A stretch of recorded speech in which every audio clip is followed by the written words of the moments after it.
Yo, what's up, everybody? Welcome back to what I am now going to call the Weekly Patch with Ben and Dave, where we create and break down 10 things we find online to upgrade your health and tech performance stack. What a week. It has been a week, a good week. It's only started though. It's only like Wednesday. So yeah, but I'm using my week from Wednesday to Wednesday based on this, from getting the data and sort of seeing what is going on in the world. If I look at sort of what we spoke about last week in terms of GLP-1s, protein stuff, like that's the baseline stuff, and the big shift that I've seen, or maybe it's just what I'm watching, is seeing like AI creep into stuff, like wearable tech companies looking at complete infrastructure and like almost health operating systems versus just being like cool gadgets. So I don't know what you have, but that's the angle I'm going this week. yeah, it's this last weekend I did a military simulation out in West Virginia, and it was an old hospital, and it was like 250 people, against each other, and it was in this small building, and all they had was 3 stairwells, so it became like this massive like stairwell war, and grenades going off everywhere, and I got a grenade that detonated on my shoulder, so my shoulder's all messed up right now, but a ton of fun though, and staying active with everything. But it's been a good week so far. Got a lot accomplished. I've been really so if I'm not as talkative today, it's interesting. When I get deep down rabbit holes, and I'm sure you can appreciate this, Ben. I've seen some of your mind maps, and I would also be they are deep rabbit holes. But when I've been coding our AI based learning models for training off of our analyst data for identifying threats to our customers at binary defense faster. And so I've been like heads down in AI and ML, large language model programming for like the past like 3 days. And I've been up till like, when I say late, like 11:30 at night, coding. And so it's hard for me to detach from like doing something extremely complex and racking my brain to like actually have to human. Because I read for this, I actually have to go to a customer meeting like in person in a suit. I actually have my suit sitting right over here. Should have worn it on the podcast, but it's gonna be hard. I have to like switch my brain off from like, figuring out the complexities and things that I haven't figured out yet, and actually talk to humans. So we'll see how the podcast goes today. So I'm bridging the gap between you and having. Yeah, you're getting me going. You're getting me back into the people thing so that I can actually communicate to customers. So this is perfect timing. So that's perfect. I mean, I fully agree. Actually, I posted a video last night, just sort of about focus and productivity, and sort of my observation recently is I don't have a focus or distraction problem whenever I actually really am A, enjoying, and B, give a shit about the thing that I do. So like you said, down the rabbit holes of, building it out or working the sort of ins and outs of things. So I fully agree. And I'm like, oh, you mean I have to do like real normal human stuff now? I can't just sit here with my fucking iPad and the internet trying to work this shit out. I'm going to kick off. Last week, Oura got kicked off the list. And I'm bringing it back this week. So the news from Oura last week was they released a ceramic one, whatever, don't give a shit. But the news from Oura this week is they have raised $900 million with a total valuation of the business or the company at $11 billion. I have had a journey with Oura Ring. So I think Oura Ring was founded like as a Kickstarter program in like 2013. I'm pretty sure I've had mine since like 2016. This is my second one, so I don't know, Gen 2, 3, 4, whatever it might be. From the stuff that I read today is over the past, I guess that's, let me do math now, 12 years, they've sold 5.5 million rings, with over half of them being sold in the last year, so since this time last year, which I think is cool. And for me, it's sort of been seeing the evolution of like what they deliver and what the wearable does. And I always get asked like, what is the quote unquote best wearable? I mean, best for what and for who? For me, like I've tried them all, as you know, and I always come back to Oura for many, many reasons, but I think that this is a valuable one to sort of touch on. I think the biggest thing for me on this is like, what are they investing the money in? Obviously, a lot of it's going to be heavily invested into AI and further features to make this a well-rounded health operating system. And, a lot of things I'll talk about in a lot of the stuff that I was looking at, everybody is talking about like whole human and health operating system, which I think is hilarious given that Sean coined We Hack Health as a full human operating system. We're looking after the whole human about 2 years ago. So maybe we're on trend with that. Up and coming things on that I think will be cool. And I think it'll be probably location specific, but they are partnering with Dexcom to start looking at like blood glucose and surface glucose data, and other sort of metrics that they're partnering with other labs that you can basically order your labs through Oura and see. I think there's 50 plus biomarkers with that. So like looking beyond just your resting heart rate, your heart rate variability, like how can they become the most well-rounded health platform? One note that I did make, and I want to get your touch on this, is, you know, obviously as these companies expand and grow, one of the big factors that they need to take into consideration is obviously the data and the sort of trust risk that comes along with that. So like ensuring privacy and accuracy and not turn into just some sort of like big brother monitoring device.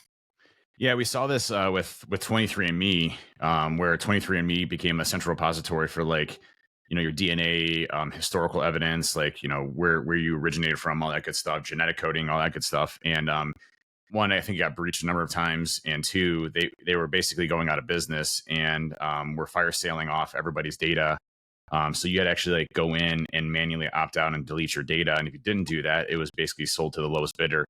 And you know, when you look at this data, the question that I try to rationalize, cybersecurity has come a long way. We used to be this super ultra paranoid, like my data, my information, you can't have it, you know, and we would apply that same principles a lot of times to corporations from a privacy perspective. You know, this is our intellectual property, this is our data, we can't trust it with somebody else. And that shifted very fast when the whole cloud data movement really, you know, took off, and we focus much less on the protection of that data and more so as trying to protect the company as a whole. And that also changed the culture, I think, of the hacking industry, where we're less concerned about our personal data and where that resides at. And everybody, I think, is kind of just, you know, turned the cheek and said, well, my data's already out there, so who cares anyway? And the way that I like to look at it is, what type of data is actually going out there that I care about, that I want to protect? And what am I okay with giving up, knowing that it could be shared with other third parties or might be breached and have that type of data? And for me, you know, health statistics, blood information, things like that. I mean, I really don't see where that falls in line with like what I would say is core for me to protect, right? That's just my personal feeling, right? Yeah, I mean, I agree. It's like, you know, what are you going to do with 5 years worth of what my resting heart rate has been, like the Right. trend of my resting heart rate? And I can totally understand the pendulum swing there for the data centric folks that are like, no, that's still a lot of personal information about myself, and the less information I have out there, the better. And I fully respect that. For me, it's just a risk decision now, knowing the world that we live in and all the data that we're pushing out there. I mean, all of our smart devices communicate, the tracking on websites and your interests. I mean, if you're talking about a specific product and all of a sudden now it shows up in an advertisement on Facebook, I mean, you know, there's a lot of that going on with the technology integration that we have out there today. And so, you know, you just got to be kind of selective off of what you're comfortable with and what you're not.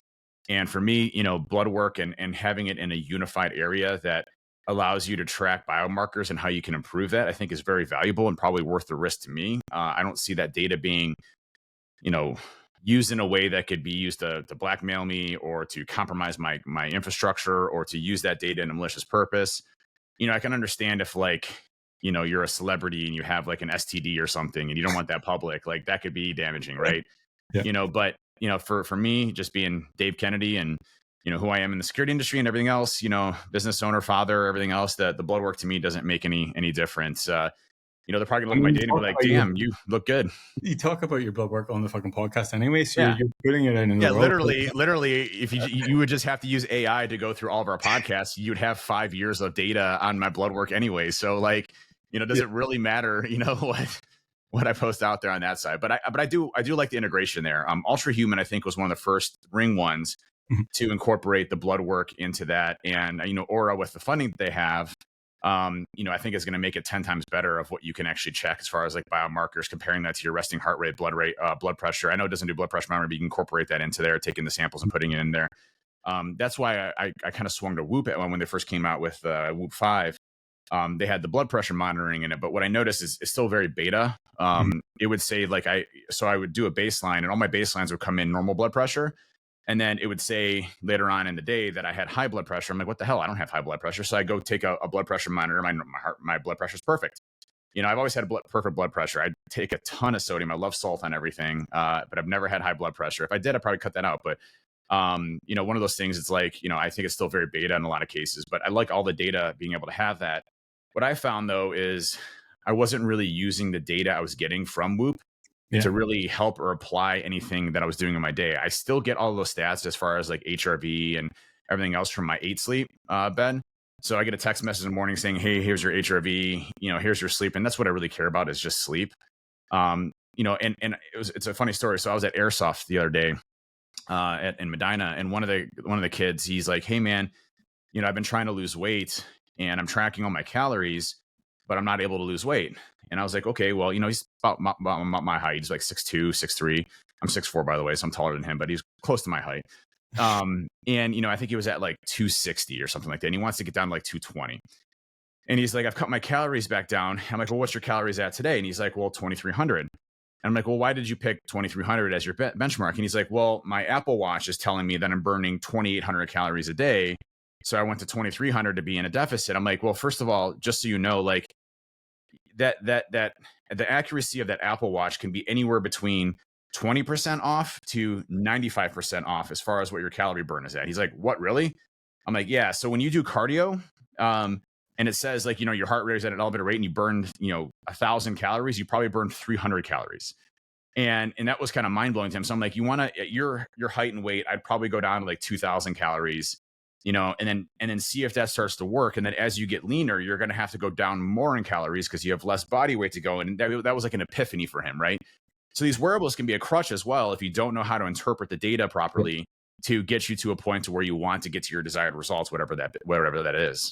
Yeah, I agree. And I often recommend time away from the data, which is hugely ironic given what the check-in sheet looks like. But it's almost, and I find myself doing this not so much recently, but whenever I started wearing wearables in general, I would almost base how I felt on what it said. Whenever I used to get up in the morning and check it, I don't do it anymore. Like I'll review it whenever I do my check-in for James. But I used to get up and I'm like, oh yeah, I feel fine. And then, or it's like, well, no, actually you only got 47% sleep. And I'm like, oh my God, I feel awful. And it's like, what is actually like how I feel versus what it's telling me? Yeah, completely agree. All right. So my one thing is push-pull legs is total shit. Okay. Hit me. I hate it. I figured out a new revolutionary workout that works 10 times better than push-pull legs. Is it push, upper pull, upper push, upper pull, nope. upper push, upper pull? Nope. Completely revolutionary. Like this is completely mixing it up to where like you have no idea what's going on. Okay, right. It's legs, push, pull. Nice. Okay. Yes. Completely revolutionary. First here on Hacking Your Health. Okay. Now here's what I decided. Okay. And think of my rationality here. So when you do pull, your back is already in a weakened state. Mm-hmm. Then you're doing legs and you're using a lot of your back for that. Whether it's squats or deadlifts or whatever else, your back is already in a weakened state. So you're not going to get the maximum amount of pull for that specific leg day that you're looking for. And what I was always finding is that my back would be a little bit sore after my legs day. And also, I hate doing legs day now. Like for some reason, I used to love legs day. I absolutely despise it now. Like my brain has completely shifted. It's like one of the worst days of my life for me. So I'm like, well, why don't I get legs out on Monday and I don't have to worry about it. And then I'm good for a couple days and I don't have to think about it because like I'm always like throughout the week, I'm like, fuck, it's coming up to legs day. It's coming up to legs day. It's coming up to legs day. I know it's coming. Now I just get it out of the way and I feel a lot better. So legs, push, pull, that push day in the middle gives me a little bit of a break. And what I like to do is I like to do legs, push, rest, pull. Yeah. So now, and then I go back to legs. So that little difference, or I can do legs, push, pull, rest, then legs, push, pull, rest. And so that little bit of time in between has given me some time to give my back a little bit of rest and really give my legs everything that they need, during that period of time. So that's my one thing for the week. Yeah, I fully agree that, you do go in systemically fatigued whenever you go into leg day. For a long time, I did mine as pull push legs with the same sort of intent. Like you have a push day in between. Or whenever I originally did push pull legs, it was push pull rest legs rest, push pull legs rest legs rest. So you went in that, you did give yourself a day in between. So if you're someone who wants to train more often, put your pull before your push and then do legs, or Dave Kennedy special, do legs first. I will say though, in my observation of the past couple of weeks, especially with training in the morning, doing legs first thing at 5 a.m. on a Monday morning is like it's the ultimate eat the frog. You know, you like do the worst thing first. It's the worst thing I'm going to do all week, and I've done it, and I've ticked it off by 6:30 a.m. on Monday. I saw your post. I was like, he's in for some shit this morning. So yeah. So I do agree with that. It's just making sure that you can manage the load and the recovery based on the sessions you have coming up. Yep. I'm back to wearables. So Apple for I guess it was Mental Health Awareness Day this week.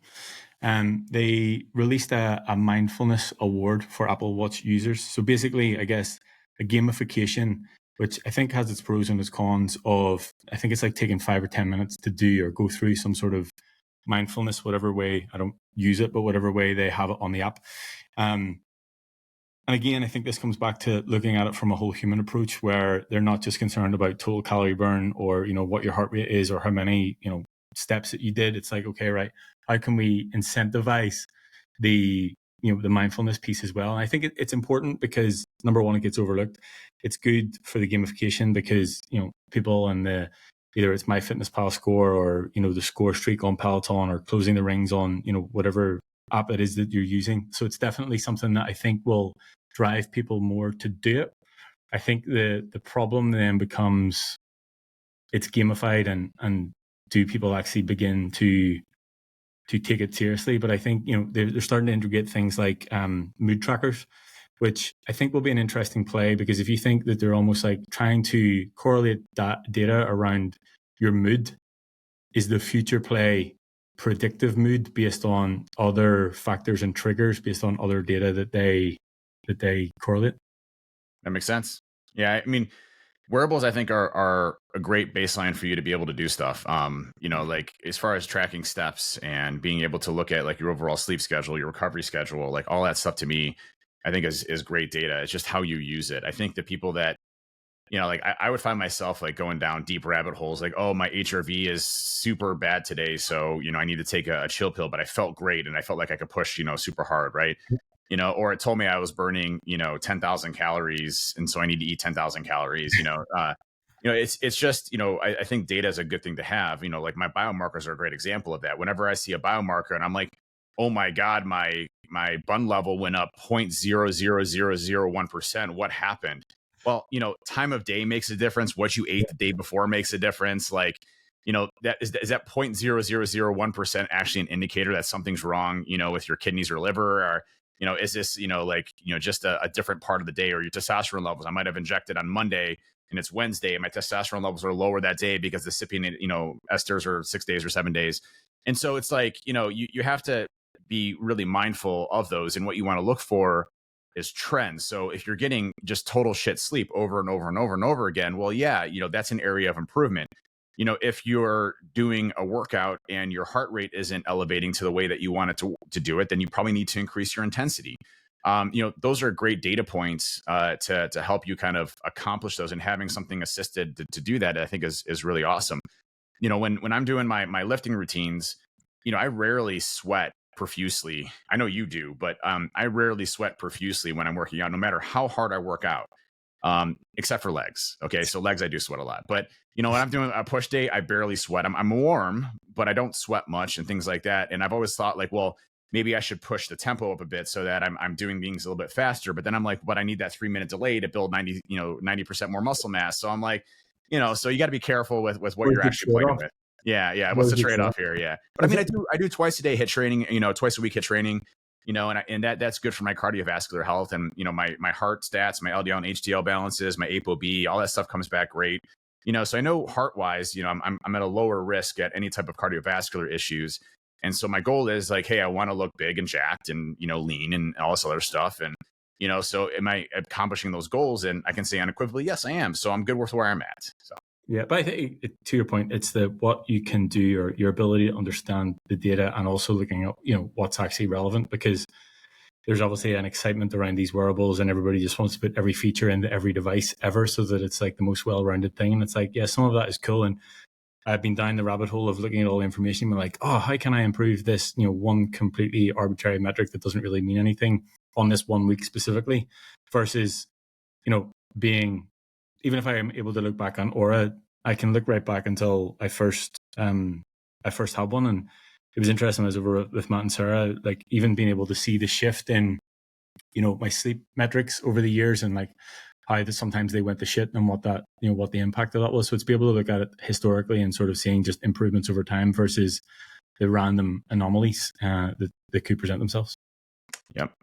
All right. So my next one is actually 2 and 3 at the same time because they're both intertwined. So they're different, but they're important to hit on, I think, on both the same time. Okay. So one is junk volume. And junk volume pertains to like when you're just doing exercises to go through the motion, or you're doing too much exercises that the benefits of that become substantially less. And I am very notorious for junk volume. Is this where you're going to admit that you just did too much for a very long time? 100,000%. So, I always thought, for me, that I had to push myself to the absolute max every single time. And what's interesting is if you look at all these bodybuilders like Jay Cutler or, Ronnie Coleman, like we can learn a lot from bodybuilders. Like all of these again, I'm going against the science driven bodybuilders anymore at this point in time. I understand, on the bodybuilding side, they're augmented with steroids and things like that, but like they're friggin' huge and big, and they know how to work those muscles to get the maximum size and aesthetics that they want down to a friggin' T. I mean, it's a science to them. So it is science based. And if you look at like what Jay Cutler said, I can never remember a time I went to failure. That's an interesting statistic. I can never remember a time I went to failure. And he said, because I'd be more prone to injury, and an injury would completely knock me out of the competitions. And he's like, so I never went to failure. Ronnie Coleman, he said, he goes to failure, but he said, like his workouts would be 35 to 45 minutes a day, and that would be it. He would just go in, go out, and that was it. A day that all he would train. Early on in my training, I'm going to say early on, this is probably just a year and a half ago at the most, that I stopped doing this. But, I would spend, an hour or 2 hours or even 3 hours sometimes, in the gym. And I was just doing junk volume. It wasn't really proactively focusing on that muscle growth piece. And the way that I can equate that is I've made my training routines extremely simple today. I'm in and out in 45 minutes or less, and I am increasing the amount of muscle mass that I have at a much more accelerated rate than I did when I was spending 3 hours in the gym. I can put the data to it. Mm-hmm. I have an one of those professional in-body scanners. And while I disagree with its body fat percentage, it's always like, oh, hey, you're 7% body fat. I'm like, I'm not 7% body fat. I can guarantee you that right now. I'm probably more like 14, so. But what it is really good at tracking is the composition ratio between, skeletal muscle mass and your body fat. And I can see direct trends in different times of when I was working out. So I can take historical looks of when I was doing junk volume, and I can take historical trends of when I started more of my normal routines of just staying in for 30 to 45 minutes. And I'm accelerating faster at building muscle in that 30 to 45 minutes than I was in the 3 hours that I was putting in the gym. And I think that's a really big statistic. So if you look at, and this is the number 3 for me, right now I'm in a slight surplus. And over the past couple of months, so I haven't been in a direct surplus the past couple of months, but I've added 0.1 pounds of body fat, and I've gained 4 pounds of muscle mass. That's pretty friggin' good. Like I'll take that any friggin' day, anytime, anywhere, anywhere else. So that goes back to mistakes that previously, I will say we have made of, thinking that you need to push 4,000, 4,500 calories to gain muscle. You gain weight, but if you had, for the past couple of months, I would say the ratios of the amount of body fat that you've gained and the amount of muscle, I would actually say that it could potentially be less muscle and definitely more body fat. So it's finding that balance for just like being in a slight surplus and being in a slight deficit, that you can still perform optimally and you're not adding a load of bullshit body fat that you're going to have to take off the other side. Yeah. And for me, like my routine, I'll just give you my routine for today. Very simple. So I started off with incline bench press on the Smith machine. Leg day. And what's that? Leg day. It was legs day. But I did, one just warm up set, low weights and just as many reps as I could do with it, just to kind of get blood pumping to the chest. So, I put 245s on each side, and I just knocked out like 30 reps just to get the blood flow and feel a little bit of the chest. And then I go to my working sets, and I threw on 2 plates and a 25s on each side, which is a bit heavy. And I did 10 of those or 12 of those. And then I threw on 10 pounds on each side. I did, 10 of those. And then I threw 10 pounds on each side, and I did 7 of those. And then I did a quick back off set, just remove all the weight, just kept 2 plates on each side, and just did a drop set, just to feel good. So that's technically 5 sets that I got in, on there.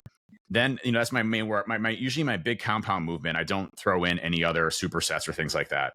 And then I went to incline chest press with a overhead shoulder press. I did 3 sets of those. Then I did lateral raises, chest flies, and tricep push downs. I did 4 sets of those. And then I did crossbody tricep push downs. I did 4 sets of those, and then 4 sets of lateral raises again. And that was my workout. That was it. And I was in and out in 45 minutes.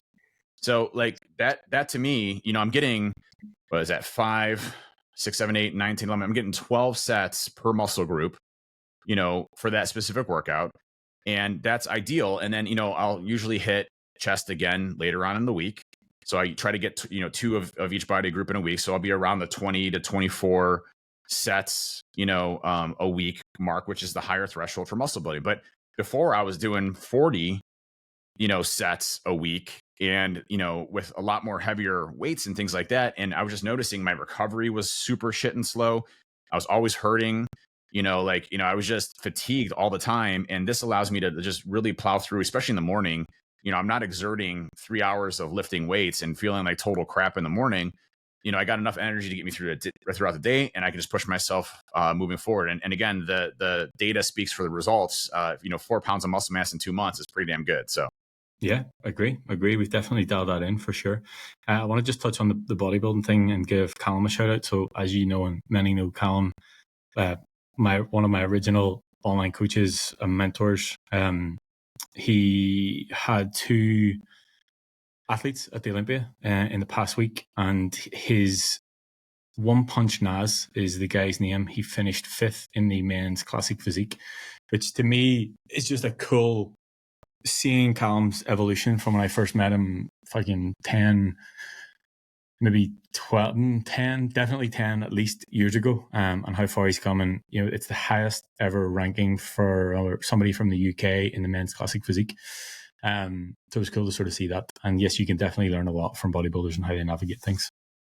That's awesome. My good. Callum is amazing. And you continue to always go back to him. It's funny because you've had a lot of trainers and you always go back to him no matter what. He is the most knowledgeable, humble, he's the person that just has done the work and has been in the trenches. And, Matt and I have sort of, the 3 of us have, I want to say, rekindled the friendship. There was a lot of years that I just hadn't had comms with him, but I was with him in Manchester a couple of weeks ago. I've seen him a couple of times at Matt's event, and it's cool just to sort of catch up and have be in a space where people who understand the work that actually goes into building a legitimate coaching business. And it's always interesting to sort of hear how he delivers what he does in a way that's applicable to any type of client. People look at him and go, number one, he's massive, which he is. Training with him is a fucking joke because he's enormous. But, how you can take elements from what he teaches and, what he still prescribes and does in the bodybuilding world and apply it to pretty much everything that you do. And it comes back to we're all bodybuilders in some way, shape or form. But cool to just sort of see that for him in terms of accomplishment. He sort of put himself out there a couple of years ago and rebranded as a pro coach, as in I'm going to be the professional coach for the athletes at the Olympia, and just actually see him do it is fucking cool. Look up One Punch Naz at the Olympia. The guy was insane shape.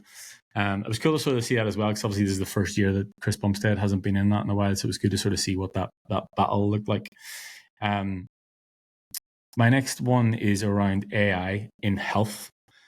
I feel like there's been a lot of, not even to look at the claims from AI, or not to even look at what's actually happening as how people are integrating it, or companies are integrating it in terms of health as a sort of trying to give a almost instant feedback loop based on the data that you're willing to submit to it. But the shift in terms of, I myself will admit that I upload my blood work into AI and get it to review it and see sort of where it's at. And I think, yes, okay, that's, for me, it's fine because I can understand the blood work and I can understand what it's saying.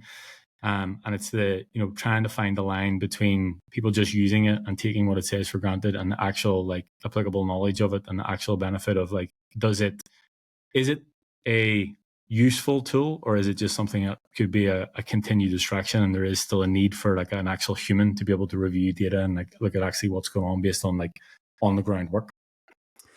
Yeah, that's a good question. I think for the high level, so here's the thing: it's like if I go to a PCP and I show my blood work, what they don't do is run me through each of my levels. What they do is say, oh, this here is a little high.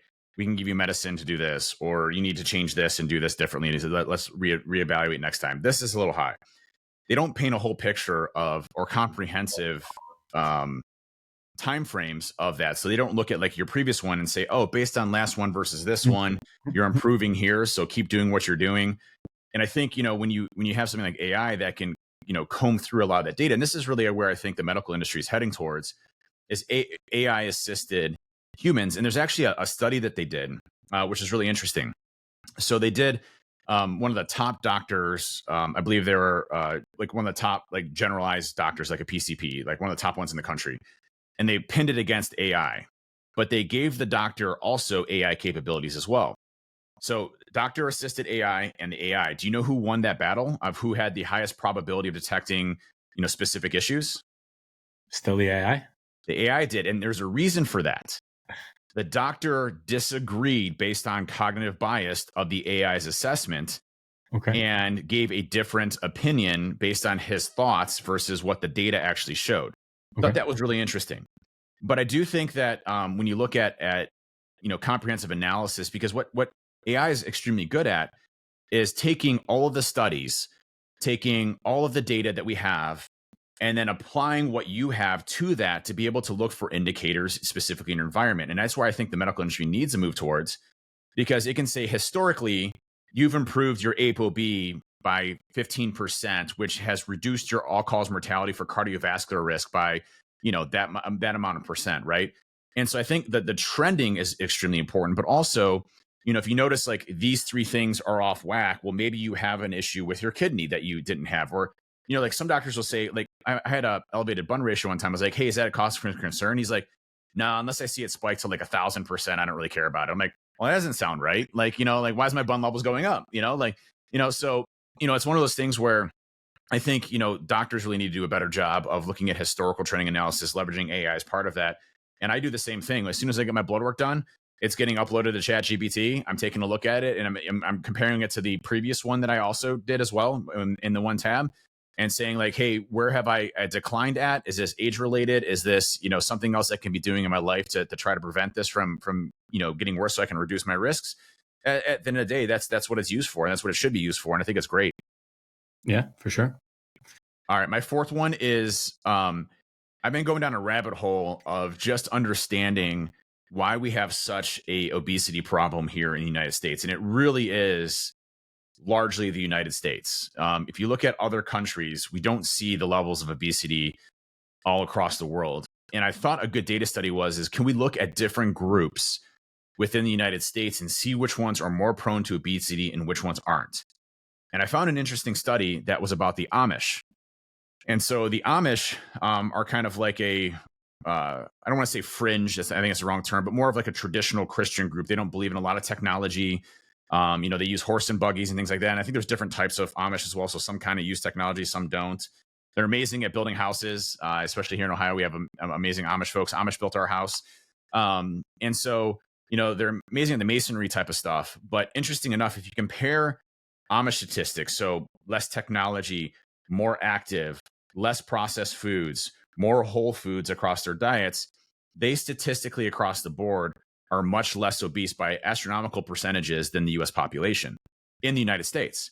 So you could take a look, and I'm not saying this is direct correlation or causation for this, but on average, the average male in the Amish community gets over 19,000 steps.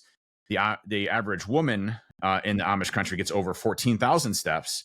And the rates of obesity are substantially lower. So they're less sedentary. They're more physically active. The one stat that I was really kind of blown away with is that there's almost a 0% obesity level in children. So, if you look at obesity levels here in the United States, that is one of the biggest pandemics our children are facing right now is obesity at very early ages, which there's some really good data that if your LDL and HDL cholesterol are off whack when you're a young kid going through your teenage years, most specifically when you're 15 going to 25, your chances of cardiovascular death when you're older substantially increases, and it's not something you can really course correct or fix. So if you have really bad, cholesterol levels and HDL and LDL balance within your blood work between 15 and 25, your chances of cardiovascular risk is like increased like 70% as you get older. And so, obesity is a major problem. And so if you look at all-cause mortality with the Amish, it's substantially lower chance of cancer, lower chance of cardiovascular risk, lower chance of death at early ages. They live longer in general.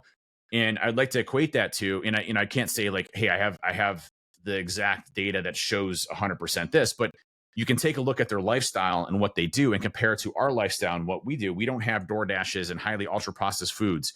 They don't have all the microplastics that we're embedding, in nuking microwaves and plastics. They use tin pots and things like that. They're continuously active and moving around. They're getting 18,000 steps a day. They're building houses. They're using their muscles and things like that to be fit as they get older. And so you look at those statistics, you say, well, hey, we have the answer. It's eat less ultra processed foods, eat more whole foods, try to refrain from getting as much plastics into your body as possible, and try to be more active. And that will equate to longevity across your entire life. So I thought that was just an interesting comparison to two different types of groups within the United States and just two different types of lifestyles, general population in the United States versus smaller subset of the United States, the Amish. And I think we can learn a lot from them, so I would like less technology, by the way. So I mean, there's a huge irony in that even in itself, but essentially what you're saying is they don't do any of the things that the rest of America did to fuck themselves up. Is that what you're saying? That's exactly right. 100%. Yeah.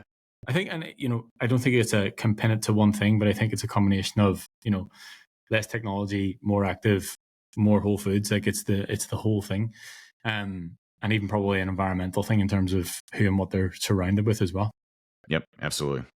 Fair. I want to talk about, again, sort of taking this back to like looking at full health infrastructure wellness. Next Health is a longevity health optimization and wellness center. And this week they've announced that they want to sort of push into what they're deeming to be medicine 4.0. So not just looking at the medical and the sort of lab coat side, but also looking at similar to what we spoke about with Apple is like wellness and feel good. To look at like longevity, health span, and like looking at a clinical infrastructure. And I think the thing for that is like seeing wellness brands sort of start to filter into the medical side as well. Because even I remember as far back as, again, I'm going to say 10 years ago, there was a guy from the south of Ireland called Skinny Gaz, and he ran a company called Triage Method. And I remember sitting down with him, like obviously I was very early in my career, and he was talking about, they want to bridge the gap between the healthcare system and what coaches and PTs do. Because I think, generally a PT is seen as one thing, and the healthcare system is like, that's who we go to. That's the holy grail of the system. And like the two of them seem so detached. So it's cool to sort of see the gap being bridged between those two and seeing how these things can all work together. Because, even like we said, us looking at the stuff we're looking at in terms of data and information and feedback and, muscle growth and blood work and rest and heart rate and all these factors. But then also what, the doctors and the quote unquote professionals say, sometimes it can be two different things. And sometimes on both sides, there can be one huge aspect missed because it's not in their field or it's not something that they're looking at. So it's like looking at the full, well-rounded look at overall health span and lifespan. Yeah, I think that's so critical. Like our medical industry here is very much focused on problem, pill to fix, problem, solution to fix that problem. It's not looking at the underlying symptomatic issues of what's actually causing that. Is it? And don't get me wrong, like I love the medical industry. I think they're innovative, they're amazing. There's crazy advancements. Like there's a new vaccine for cancer that looks extremely promising in mice, like completely blows away cancer in mice. Like, I mean, I think, in our lifetime, we will cure cancer. We will cure most of these ailments, Alzheimer's, we're getting really close to that and understanding that potential linkage to the gut. So many different things that the medical industry is used for. So please don't, get me wrong. I do have my gripes with the medical industry, but I also understand their position. So if you have a patient, that is morbidly obese and they're not willing to change their lifestyle, the only option you have is to supplement them with medicine that hopefully reduces some of their risk, to be able to accomplish that, right? So I understand why you get to this point of problem fix, problem fix, problem fix. But I think that doctors should also communicate, good doctors should also communicate, like, hey, this is really because, you're living a sedentary lifestyle, you're eating 8,000 calories a day, and it's taking a toll on your body. You can't do that, or else you're going to have all these issues, and we're going to have to give you pills that, by the way, will probably cause other issues or other risks, but will reduce your highest risk factors. And so it's a trade-off, right? And so I think, what I love about, if you talk about, Dr. Attia, he's a great doctor, talks about medicine 3.0, which is really looking at how can we build a plan for a person that, allows them to age gracefully, to have the energy levels, the muscle mass, the bone density, muscle preserving type stuff, good cardiovascular health, protect against osteosclerosis. And, like, what are these things that we can do to make people live longer and happier, not to be this frail 90-year-old that just can't get off of a chair and is in crutches and their mind is gone and everything else. At that point, pull the damn plug on me, man. I'm done. Like, if I don't have my brain, I'm done. I think we talked about this last podcast. Like, I just want to be done if my mind's gone. But, it's one of those things where, like, the medicine industry needs to evolve to more preventative type of care, which the insurance companies probably wouldn't pay for. Although it'd probably be cheaper in the long term for them versus having to do these massive surgeries or, massive treatments of cancer and stuff like that. But, you look at that, and that's one thing that I've been really focused on is every time I get my blood work done, I look at how do I improve it? What can I do? And I talk to a doctor that really understands my blood work and, it makes suggestions or improvements. And some of the time it's like, hey, maybe I need to go down in testosterone levels. This last time around, I went down in testosterone levels, and it's just finding that great chemical balance of your body so that you can be the best you possibly can with high energy levels, high cognitive function, your ability to go out and do things that drive that passion, as you get older. I mean, I can't believe I'm 43 years old. It just, to me, it's just mind blowing. Like, I remember looking at my dad when he was like 32 and I was like, damn, that dude's old. I'm like, man, like, what the hell happened? But, it's one of those things where I'm like, I feel great. I'm continuing to get better. And that's the type of thing I want to focus on. And there's plenty of great for that. Yeah. And I think it's a case of, like, just seeing the shift. And I'm very aware that this could just be the vacuum that I live in based on what I do and the algorithm and what I get served and all this other bullshit. But I don't think so. I think there's a huge shift in people wanting to know more in terms of how they can be better and not just relying on one source and pulling the whole thing together. And it's just I guess it's just an awareness thing more than anything else, which brings me into my last point. And I want to talk about TikTok. So there is a TikTok sleep hack craze going on called sleep maxing, which, I mean, fine, hilarious. I had a very firm conversation with David Boyd recently because he was talking about winter arc, and I was like, what the fuck's winter arc? And I Googled it and it was like some TikTok thing. And I was like, bro, what are you, fucking TikTok? You're a fucking fully grown man. What the fuck?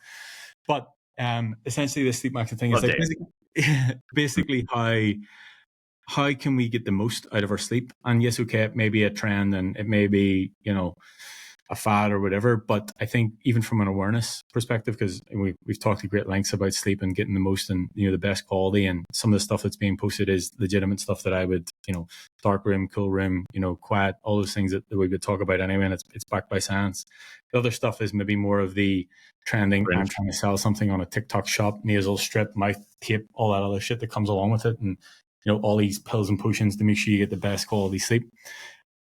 In one instance, I'm for it because it's making more people aware that they need better quality sleep.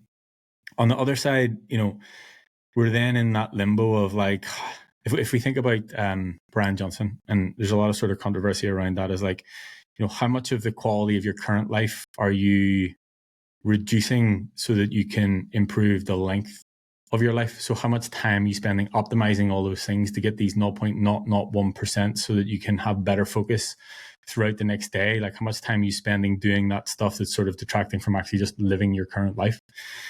I don't have the answer to that, or which is better and not better. And, I think we all know I'm a person that wants to get the most from everything that I do. And I have been in the both ends of the spectrum of like, okay, really pushing things to make sure that whether it's 70 fucking supplements and whatever else, and, trying to balance everything to make sure that I get the most from training, work, and all of the above. But I definitely do think it's a fine line for sure.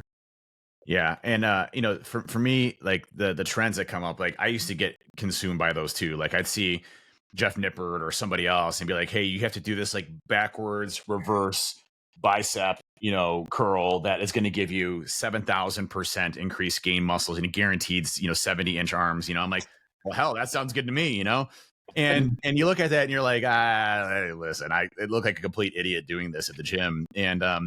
And so, like I look at a lot of these trends, and what I try to distill from it is, are there tips that are backed that have proven results that can help me optimize sleep? And so, supplementation to me is like the very last thing you should do. But I do say, for me, my night stack is magnesium glycinate. No, Glycinate. 3 and 8. I use glycinate.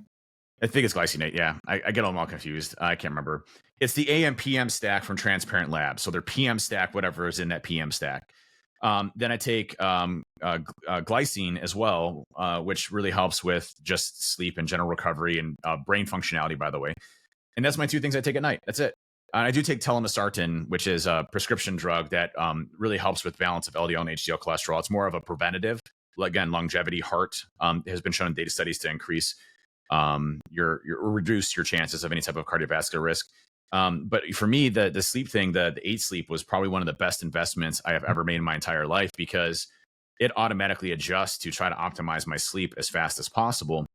So if it's hot outside, it'll cool my bed down. So, I'm super cool. If it's cool in there, it'll warm my bed up while I'm about to fall asleep, and then it cools it out overnight so that I get the best amount of sleep I can. So to me, sleep is critical, but be very careful of these new trends and fads. And I follow a lot of bodybuilders and steroid users and things like that. They talk transparently about their steroid users, and it's funny to see like these crazy cycles of like steroid hype as well. Like they're like, hey, trenbolone is not as bad as you think if you just microdose it. And I'm like, that sounds like a horrible idea, And then they're like, oh, Primo's the best. And then they're like, well, hey, Primo sucks ass now. It's Masteron, and Masteron's the best. And now there's a Masteron shortage, everybody. So like it happens in all of these fringe, areas, in the industry. And it's the same thing on the science back stuff. Like a new study comes out and it might be like a meta-analysis and it doesn't do a great job, which leads me into my topic number 5. Which is more talking about the study that we talked about last week on eccentric speed not making as much of a difference. And I wanted to read the study really quick, because there was this one study which they basically had to manipulate the data. They weren't doing it maliciously, but kind of had to manipulate this meta-analysis to show that eccentric movement gave you more muscle. And then you saw all these fitness influencers that are like, hey, you got to have a 75-second eccentric motion, and that's going to grow your muscle like 7,000%. And you're going to get the biggest quads you've ever seen in your life. So when you do leg curls or leg extensions, that eccentric motion should be the majority of your workout. Like just have it go for 30 minutes. Just do eccentric for 30 minutes. And it was ridiculous, right? And there's nothing that really said to do that type of stuff. But I want to read this data study. So the methods: researchers searched 5 major databases and screened thousands of studies, ultimately narrowing them down to 9 that directly compared shorter, about 1 to 2 second, and longer 3 to 6 second eccentric durations, while keeping the other phases of the lift consistent. The final data set included 166 participants, so a relatively small data study, about half of whom were trained lifters, and training periods ranged from 4 to 12 weeks. Lasted at least 4 weeks, involved healthy participants, matched training volume or proximity to failure between groups. The results: the researchers found no meaningful difference in muscle growth between these shorter and longer eccentrics, with both producing similar hypertrophy outcomes. For strength, the results were less clear overall, but in trained participants, or when training volume was matched, longer eccentrics appeared to produce similar or slightly greater gains.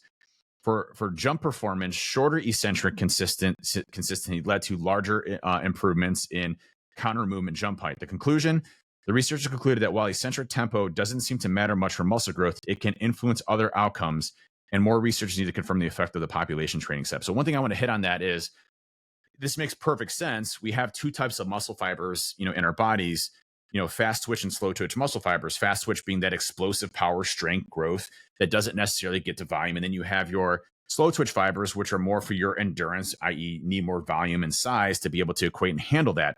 So more volume you push onto those slow twitch fibers, the more they're going to grow.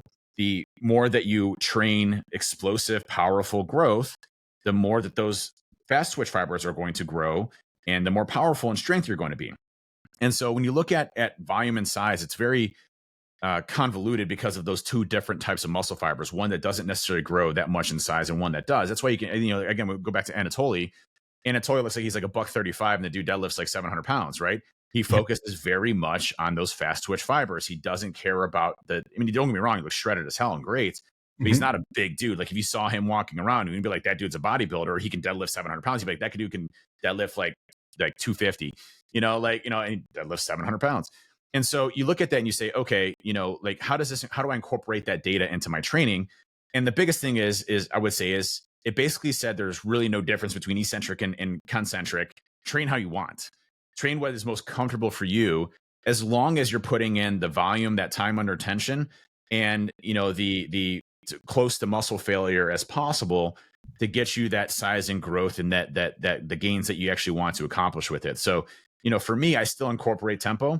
But I do it much more freedom wise. Last week, tempo's back-ish. So just controlled. It's controlled is the right term, right? I'm not necessarily focused on tempo. I'm focused on controlled. Yeah, I think it's earned. Do you know what I mean? I think tempo teaches you how to control it, and then you the next level is just actually being able to control and actually be able to contract the muscle. It's not necessarily about always following the exact tempo, but I definitely think it's a good learning tool for sure. Yep. Well, that's it. We got through them. We did. Thanks for listening. Thanks, everybody. Check us out on Discord, discord.gd/wehealth, and we'll see you next week. See you next week. Later, everybody. Oh, I nearly hit